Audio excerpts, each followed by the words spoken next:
On April 21st, 2013, Joe Scarborough, a 50-year-old self-employed electrician contractor out of Charlotte, North Carolina, becomes the very first person to join the 900 series at a PBA event, meaning he bowled three straight perfect games. Here's the story behind this amazing feat today on Daily Sports History.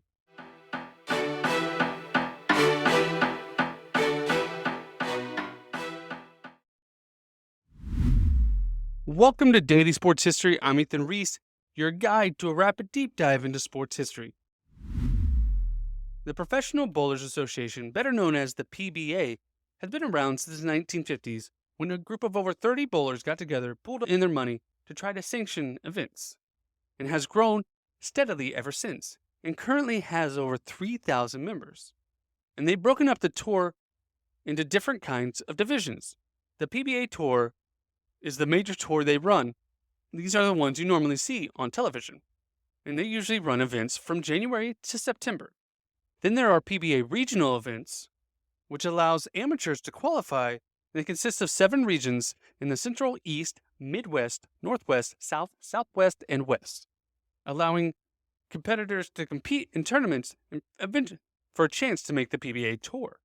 And then you have the PBA 50 and 60 Tour, which are essentially the senior tours but split up into 2 divisions, featuring over 50 for the PBA 50 and over 60 for the PBA 60.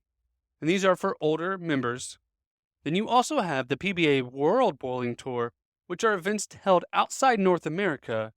There's also a women's regional tour, a women's series, and a PBA Junior Tour that started for bowlers under the age of 18, where they award scholarships to winners. We've all probably been bowling, and we know that the 300 is a perfect game, meaning you got to strike, knocking down all 10 pins with just one bowl in each frame. And if you do that throughout an entire game, you're going to bowl 12 balls, and you need 12 straight strikes to get a perfect game. And it's not an easy task, even for professional bowlers, as there have only been 35 televised perfect bowling games, and only 2 of those were on the senior tour, where Joe Scarborough did his.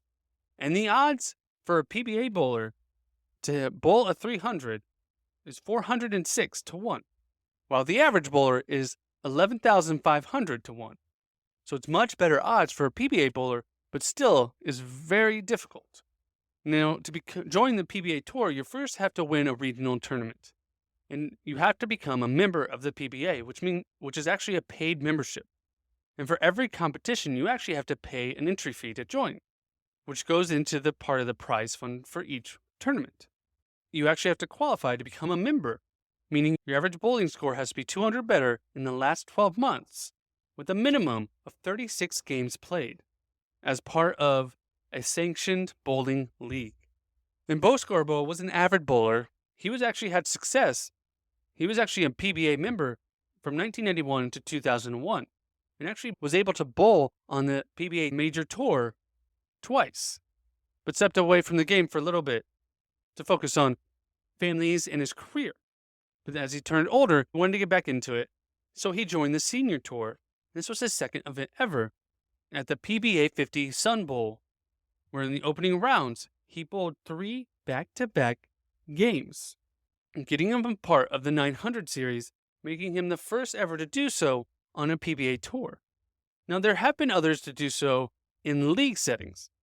Back in July of 1982, Glenn Allison did so, becoming the first ever to do it in a league-sanctioned event. And over 39 other bowlers have done so since. And Scarborough said that he was very surprised. Although he wasn't nervous, he was just pretending he was practicing back at home, and blocked out the crowd and the focus on every shot. And after these first 3 games, he moved to the other end of the bowling alley, where he actually then struggled for the rest of the tournament.